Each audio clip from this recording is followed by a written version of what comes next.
longo da história, e desde o domingo passado o Anésio tem trazido alguns insights tirados da história recente da igreja, para tentar, de alguma maneira, provocar uma reflexão em nós sobre as coisas que a igreja tem realizado e que lições positivas e negativas nós podemos tirar disso, o que é que nós podemos aprender com essas experiências do passado, mas também quais são os erros que nós podemos evitar, porque afinal de contas eles foram cometidos no passado.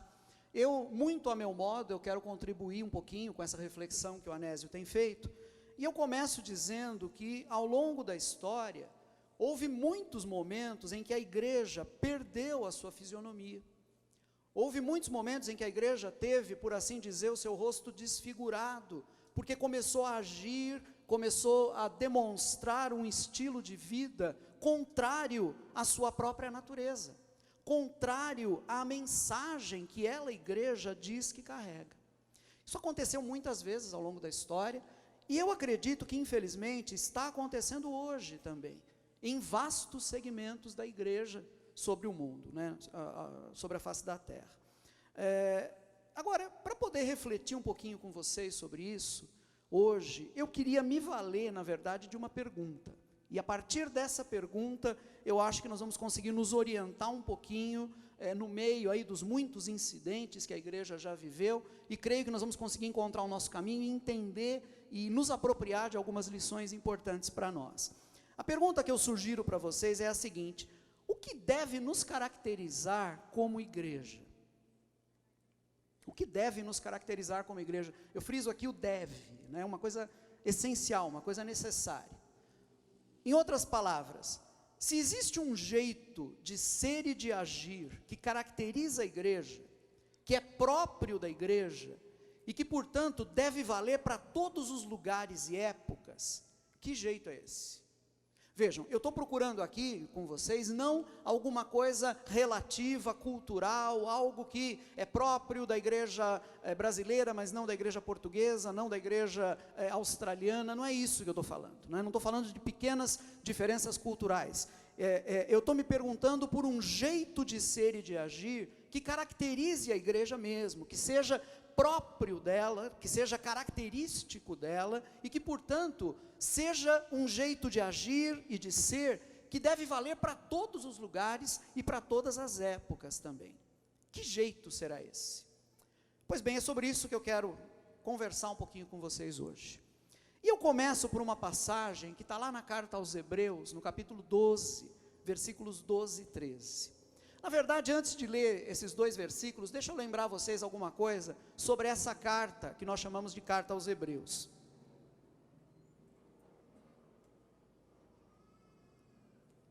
A carta aos Hebreus foi escrita por um autor anônimo, não sabemos quem foi seu autor, para uma comunidade que, na verdade, enfrentava tempos difíceis.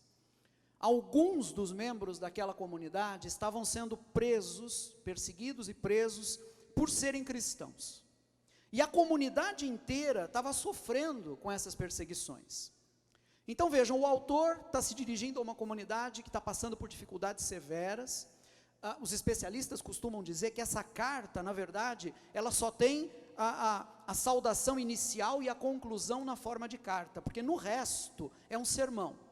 É mais ou menos assim, é como se o pregador não pudesse estar presente, então ele escreveu o sermão e mandou para aquela comunidade. Já que eu não posso estar aí hoje na reunião de vocês, está aqui o sermão, alguém vai ler e vocês vão entender o meu coração e o que eu estou querendo transmitir para vocês. Essa é a carta aos Hebreus, portanto, um sermão pregado à distância, não é? Enviado através de uma carta para atender, para auxiliar, para socorrer uma comunidade cristã que estava passando por dificuldades. Pois bem, para essa comunidade, o autor da carta aos Hebreus dá um conselho sobre como eles deveriam se comportar naquela situação difícil.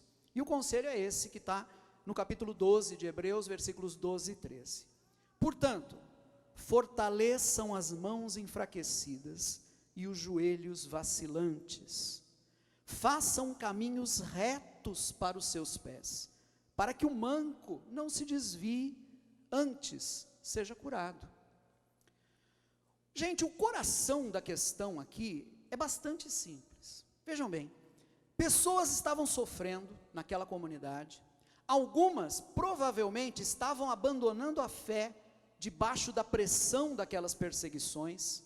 Talvez muitas tivessem já feito isso, abandonado a fé, e agora desejassem retornar à comunhão da igreja. Isso foi muito comum, sobretudo quando a igreja enfrentou perseguições intensas nos séculos 2 e 3, né? Muita gente abandonou a igreja porque não suportou as perseguições, depois voltou pedindo para ser aceito novamente, e muita gente na igreja não queria receber essas pessoas. Houve em alguns momentos um movimento no sentido de dizer: não, vocês negaram a fé, não há mais lugar para vocês aqui, não é? É muito provável que essa fosse a situação enfrentada por aquela comunidade.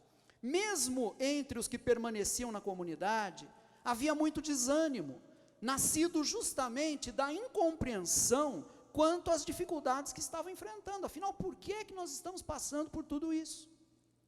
Diante disso, o autor da carta, esse pregador que está pregando à distância, como eu disse, ele fala para essas pessoas no capítulo 12 uma coisa que me chama muito a atenção. Um pouquinho antes dessa passagem que eu li, no versículo 7, ele diz assim: Deus trata vocês como filhos. É interessante a lógica da exposição que está sendo feita aqui. Esse homem diz aqui na carta: vocês não são filhos ilegítimos. Vocês estão sofrendo, é verdade, mas vocês são filhos que têm pai, e esse pai cuida de vocês. Então a primeira preocupação daquele homem, no meio do sofrimento que aquela comunidade estava enfrentando, era lembrá-los de que eles tinham pai, eles não eram órfãos, eles não eram filhos ilegítimos, e esse pai era um pai amoroso e que tomava conta deles. Agora vejam bem, gente, nós sabemos que Deus nos conforta no íntimo, nós sabemos que Deus faz com que a gente se sinta consolado lá no nosso coração, no meio das nossas dificuldades. Mas existe um momento em que o cuidado de Deus precisa ser expresso a nós através dos filhos, através dos outros filhos. Deus fala com a gente no íntimo, Deus nos consola no íntimo, mas há momentos em que é preciso que esse consolo nos venha, não diretamente de Deus no nosso íntimo, mas nos venha através das outras pessoas.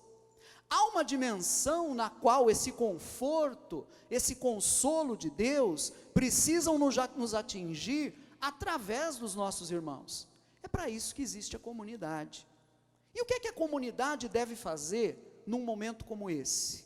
Ficar do lado daqueles que estão fracos, fortalecê-los, animá-los, firmar suas mãos, né, como sugere o texto, né? Para que firmar as mãos? Para que eles consigam fazer, para que eles consigam realizar as coisas que precisam ser feitas, e que consigam fazer essas coisas do jeito de Jesus, e não num espírito anticristão. Fortalecer os joelhos dessas pessoas, como diz o versículo, para quê? Para que elas possam prosseguir na caminhada, sem desistir. Em meio a tempos difíceis, o que cabe à igreja fazer, gente, o que é que a igreja precisa fazer, enquanto comunidade de seguidores e seguidoras de Jesus Cristo? A comunidade precisa fazer caminhos retos. Isso significa caminhos que facilitem a vida das pessoas, né? E que não a tornem mais difícil ainda. Fazer caminhos retos, para que aquele que manca, aquele que está com a perna machucada, não se desvie, antes continue caminhando na direção correta. Eu creio que vocês nunca vão encontrar nada mais parecido com a igreja que Jesus sonhou, do que isso aqui que eu vou falar agora. Uma comunidade de pessoas capazes de compreender o fraco, de aceitá-lo, de se dar ao trabalho de sentir como ele sente. Isso é o que nós chamamos de empatia, não é? E que, como resultado dessa atitude toda, seja uma comunidade misericordiosa. Eu creio que a igreja que Jesus sonhou está fotografada nessas características que eu acabei de passar para você. É uma comunidade misericordiosa, o que significa uma comunidade que compreende o fraco, uma comunidade que aceita o fraco, uma comunidade que se coloca em condições de sentir o mesmo que aquele fraco sente, para poder compreendê-lo e para poder ajudá-lo. Eu queria dar agora, e aqui eu me situo um pouco nessa dinâmica que o Anésio está realizando conosco desde a semana passada, eu gostaria de dar alguns exemplos agora, tirados da história da igreja, de momentos em que a igreja viveu isso, de momentos em que a igreja de fato se revelou uma comunidade misericordiosa. Eu começo no século XVI com um frade dominicano espanhol chamado Bartolomeu de las Casas. Bartolomeu de las Casas veio para a América como missionário e ele levantou a voz dele em defesa dos indígenas que estavam sendo escravizados na América para trabalharem nas propriedades dos colonizadores espanhóis. Para vocês terem uma ideia de como a coisa era grave, na Espanha naqueles dias havia até mesmo intelectuais que defendiam a ideia de que os indígenas não eram seres humanos e que por isso podiam ser escravizados. Como vocês podem imaginar, nesse contexto, uma parte da igreja de nosso Senhor Jesus Cristo se desfigurou, perdeu a sua fisionomia, porque aceitou viver e propagar um discurso menos do que cristão. Vocês compreendem isso? Para não dizer, gente, aceitou viver e propagar um discurso anticristão.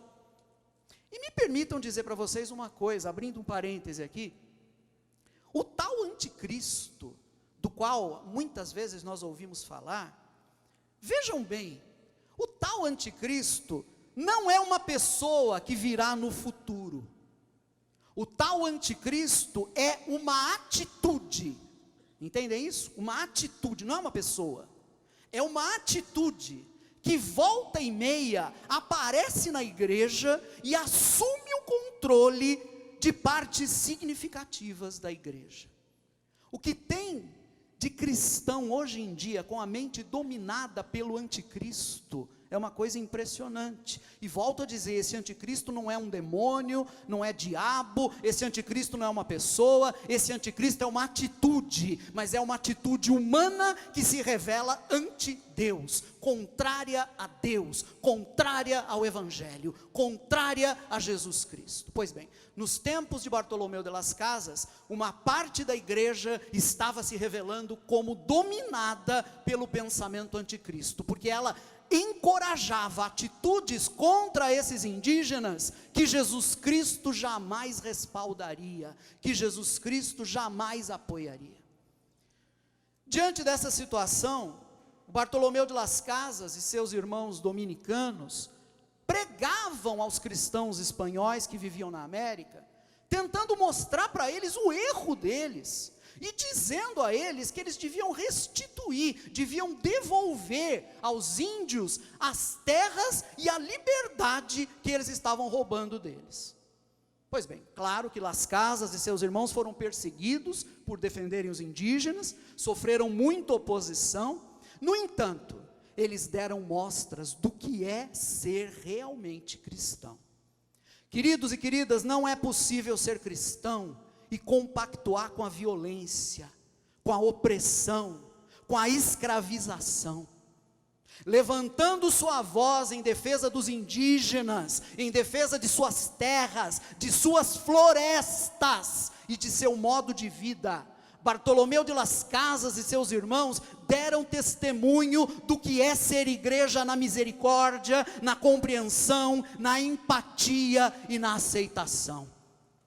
Falando sobre esses homens, um especialista afirmou o seguinte: os pregadores restituíram ao cristianismo seu antigo papel de religião dos oprimidos.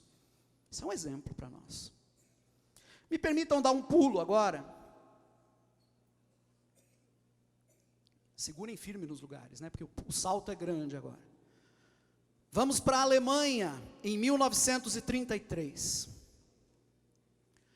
Os nazistas chegaram ao poder nesse ano, e entre muitas coisas, impuseram uma lei à igreja luterana alemã. Todos os pastores de origem judaica deveriam ser expulsos. Infelizmente, muitos pastores e a maioria dos membros das comunidades luteranas se calou diante dessa lei bárbara. Muitos aplaudiram essa lei, porque na verdade eles eram pessoas preconceituosas e tinham finalmente encontrado um governo que encarnava os preconceitos que eles possuíam. Sentiam-se em casa, gente, numa Alemanha preconceituosa, com um governo preconceituoso e desumano.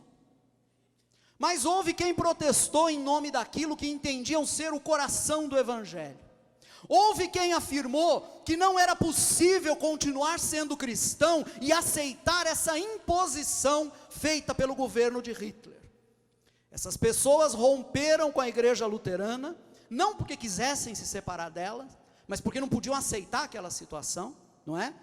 Romperam com aquela estrutura, e a alegação delas era a seguinte: eles queriam continuar sendo luteranos, eles continuavam sendo luteranos no coração, mas eles diziam: somos obrigados a romper com essa estrutura, porque não podemos deixar de confessar o evangelho no qual acreditamos. Por isso eles foram chamados de igreja confessante. E eles diziam: esse evangelho que nós confessamos não admite que a gente discrimine os seres humanos por qualquer razão. Entre esses homens de coragem estavam um teólogo de origem suíça, chamado Karl Barth, e o pastor e teólogo luterano Dietrich Bonhoeffer. Em consequência desse posicionamento, Karl Barth, que era suíço, mas vivia na Alemanha já por muitos anos, foi obrigado a abandonar a Alemanha e retornar à Suíça. E Bonhoeffer, que era alemão, pagou com a própria vida seu testemunho. Foi enforcado pelos nazistas no campo de concentração de Flossenbürg, na manhã do dia 9 de abril de 1945, poucas semanas antes do fim da guerra. A sua morte foi ordenada pessoalmente por Hitler. Mesmo assim, um processo legal totalmente fajuto foi montado para dar aparência de legitimidade àquela execução.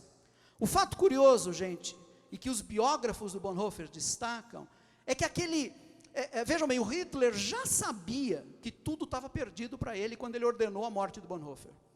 Poucas semanas depois, Hitler se suicidou, e consta que nesse momento de ordenar a morte de Bonhoeffer, ele já estava no bunker onde ele estava escondido, né, esperando o desenrolar dos fatos, e foi onde justamente ele se matou pouco tempo depois. Hitler já sabia que estava tudo perdido para ele.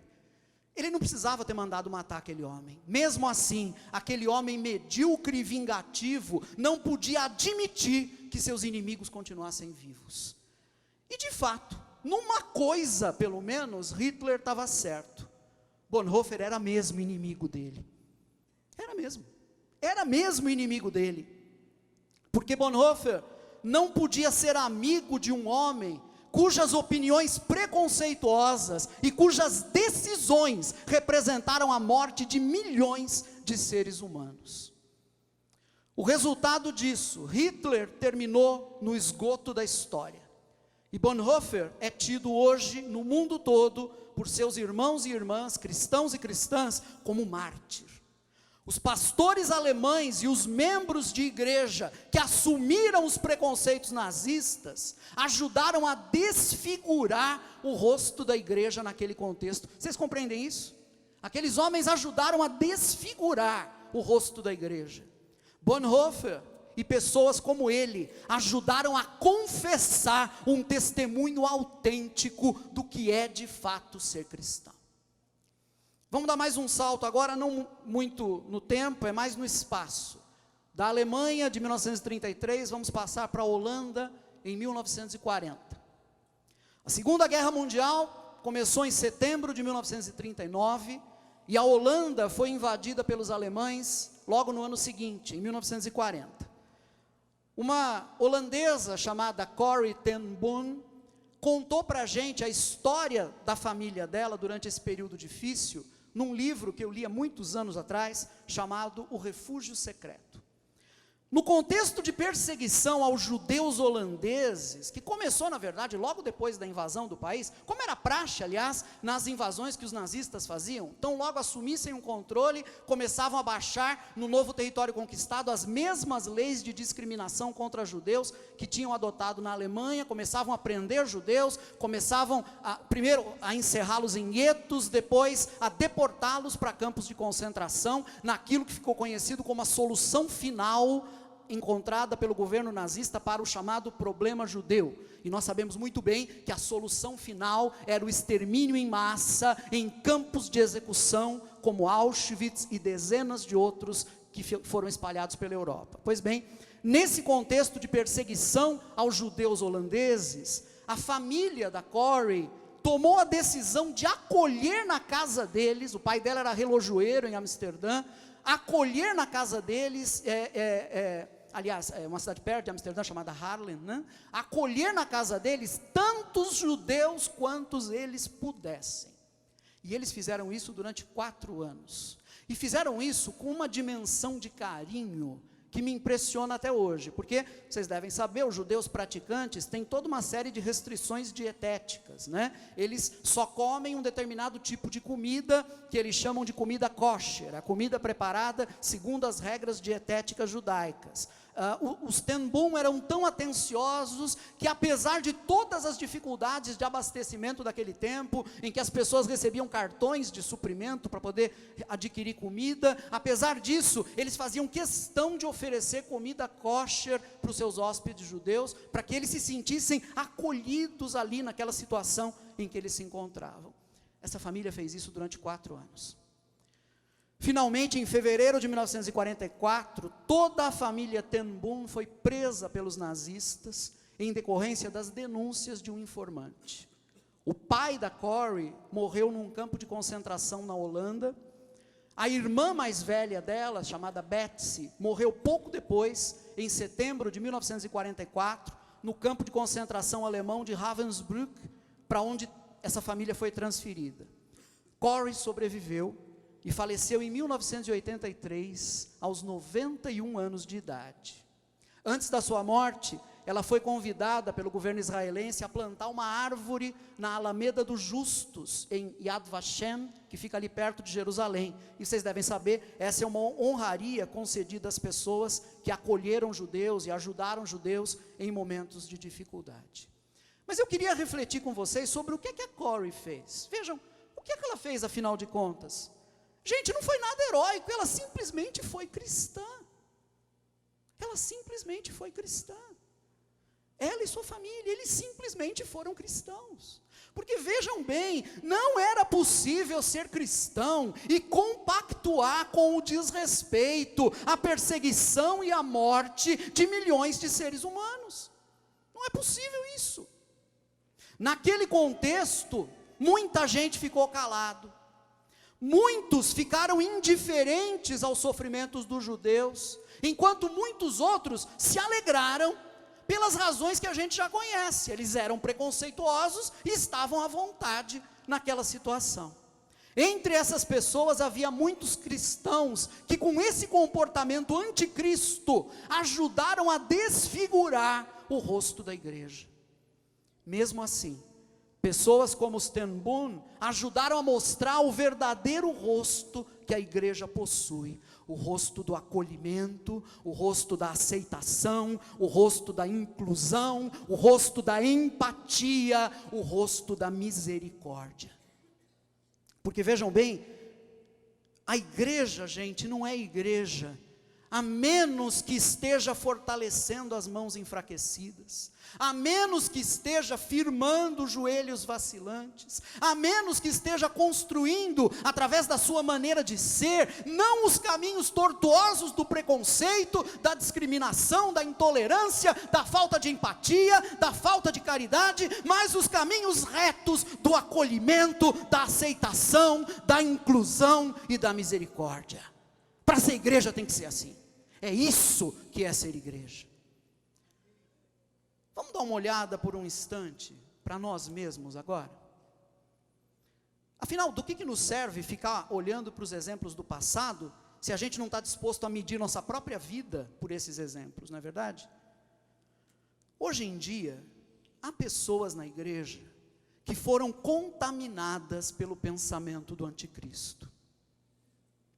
São pessoas que não entendem essa lógica do evangelho de amar os fracos, de defender os oprimidos.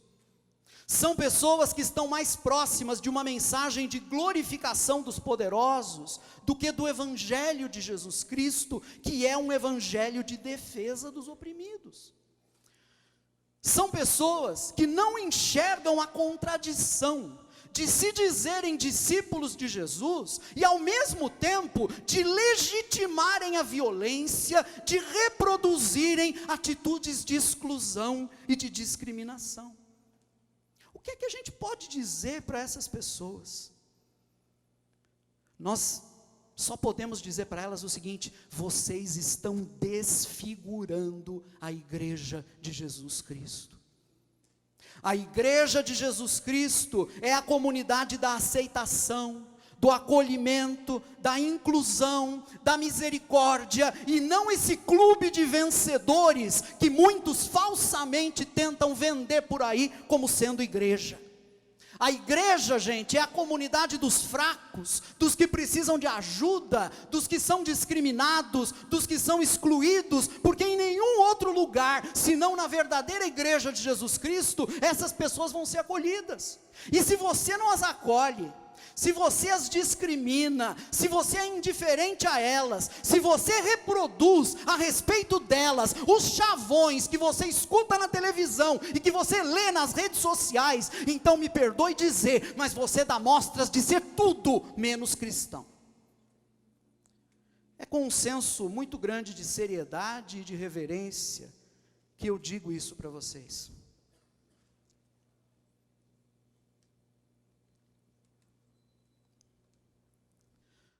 É com um senso muito grande de seriedade e de reverência que eu vou além e digo que, infelizmente, se você se enquadra nesse retrato que eu acabei de pintar, você corre o risco de ser alvo das seguintes palavras de Jesus que nós encontramos no Evangelho de Lucas, no capítulo 13.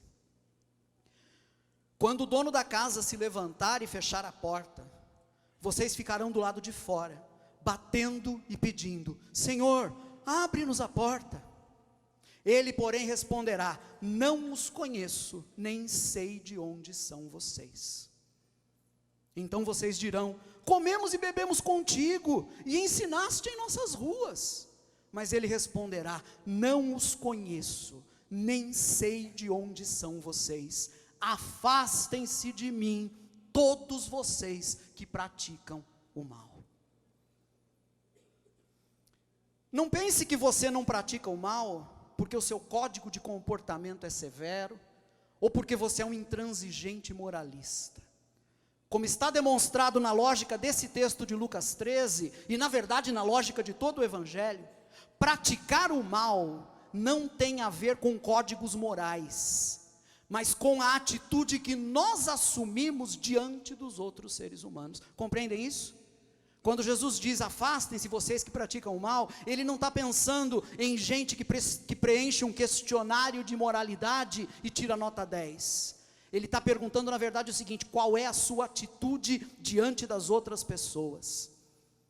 Qual é a sua atitude diante dos outros seres humanos? Nós amamos essas outras pessoas como o Evangelho ordena ou não? Nós somos abertos e inclusivos no nosso amor ou não? Para aqueles religiosos dos seus dias, Jesus está dizendo nessa passagem algo mais ou menos assim: vocês pensam que estão seguros por causa da religião de vocês, mas vocês vão tomar um susto. Vocês vão ver no reino de Deus todos os estrangeiros que vocês discriminam sendo recebidos e aceitos, e vocês permanecendo do lado de fora, excluídos da festa. É isso que Jesus está dizendo para aqueles religiosos, cheios de pose espiritual. Lucas 13, 28 e 29 diz assim, são palavras de Jesus: ali haverá choro e ranger de dentes, quando vocês virem Abraão, Isaque e Jacó, e todos os profetas no reino de Deus, mas vocês excluídos. Pessoas virão do Oriente e do Ocidente, do Norte e do Sul, e ocuparão seus lugares à mesa no reino de Deus.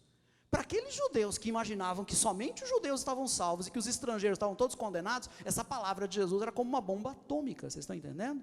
Mas eu gostaria que ela fosse uma bomba atômica sobre eu e você agora, porque nós é que estamos precisando desse tratamento de choque nesse momento. Qual é a lógica do texto? Vejam bem, por que essas pessoas vão ser excluídas? Por que Jesus está dizendo que elas vão ser excluídas? Elas vão ser excluídas porque não são inclusivas. Entendem isso? Elas vão ser excluídas porque não incluem, porque nunca incluíram, porque acharam que o reino de Deus era só para elas e para os que eram como elas, porque nunca se interessaram pelo estrangeiro, pelo pobre, pelo fraco, pelo discriminado, pelo perseguido, porque fizeram a opção de se banquetear com os poderosos durante a vida, e agora não tem lugar no banquete do reino de Deus. Fica aqui uma lição: quem se banqueteia com os poderosos em vida, não tem lugar no banquete do reino de Deus. Mas eu queria que nós compreendêssemos as palavras de Jesus aqui da forma correta. Jesus está dizendo que aquelas pessoas vão ser excluídas, isso é uma coisa muito séria, isso é uma coisa muito pesada. O evangelho de Jesus, gente, não seria o evangelho da aceitação, se não fosse também o evangelho da aceitação dessas pessoas que excluem e discriminam. Vocês entendem isso? Jesus está dizendo, vocês vão ser excluídos, mas notem bem, o evangelho de Jesus, eu vou repetir, não seria o evangelho de Jesus, se ele não incluísse também esses que excluem, esses que discriminam. Então percebam, porque aqui está uma das belezas do evangelho. Tudo isso que Jesus está dizendo nesse capítulo 13 de Lucas, e é um capítulo pesado, leiam em casa depois, tudo isso que Jesus está dizendo aqui, está sendo dito para essas pessoas agora, durante as suas vidas, enquanto o fim ainda não veio, para que elas possam mudar os seus caminhos.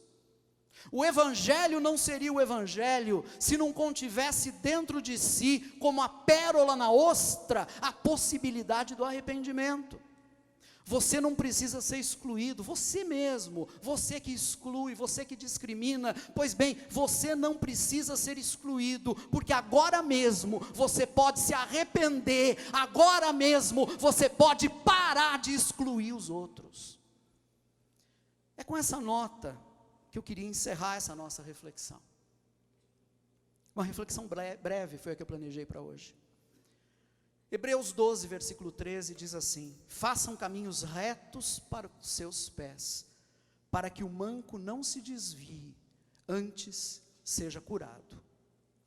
Gente, eu consigo imaginar essas pequenas comunidades, como essa aqui que era destinatária da carta aos Hebreus, lá no começo da igreja. Eu consigo imaginar essas pequenas comunidades. Eu digo pequenas porque sem dúvida eram pequenas, nenhuma delas tinha o tamanho que tem essa reunião aqui hoje, por exemplo. Eram muitas comunidades espalhadas, mas eram todas pequenas, porque era o que comportava inclusive, não é? Era o que era possível naquelas condições. Mas, volto a dizer, eu consigo imaginar essas comunidades que se reuniam no primeiro dia da semana, como diz o livro de Atos, para partir o pão, ou seja, para celebrar através da Santa Ceia, a presença daquele que havia morrido, mas que ressuscitou.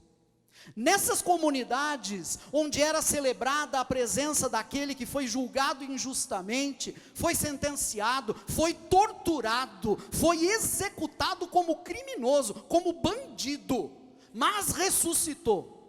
Nessas comunidades, a mensagem desse homem era vivida através da amizade, da aceitação, da solidariedade, da empatia, do carinho de uns para com os outros, através da misericórdia. Gente, é isso que significa ser igreja. Eu vou terminar com uma frase que me fascina. Eu desconhecia essa frase até o ano passado. Entre os seus lemas, os jesuítas têm um que diz assim: em tudo amar e servir. Eu vou repetir, em tudo amar e servir. Se nós queremos aprender com o passado, para entendermos qual deve ser a fisionomia da igreja em nosso tempo, eu creio que nós vamos encontrar a resposta aqui nessa frase. O que deve nos caracterizar como igreja? Ou, colocando em outras palavras, se há um jeito de ser e de agir que caracteriza a igreja, que é próprio da igreja, que jeito é esse, gente? Esse jeito de ser e agir é o caminho do acolhimento, é o caminho da inclusão, é o caminho da misericórdia. Esse jeito de ser e de agir que é próprio da igreja, que faz com que ela seja igreja, é o caminho do amor e do serviço. Em tudo amar e servir. Amém? Vamos ficar em pé e vamos orar?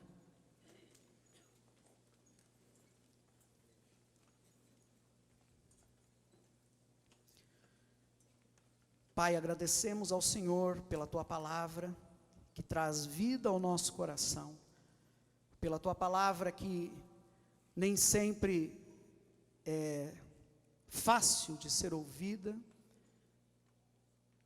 justamente porque nem sempre os nossos caminhos são retos como deveriam ser, mas a Tua palavra tem essa qualidade, essa habilidade, que é a habilidade de endireitar os nossos caminhos. O Teu Espírito tem essa habilidade de nos convencer gentilmente dos nossos erros e de nos ajudar a mudar o nosso caminhar. Eu peço isso mesmo, justamente isso é o que eu peço hoje, por mim, para mim e para os meus irmãos e irmãs que estão aqui.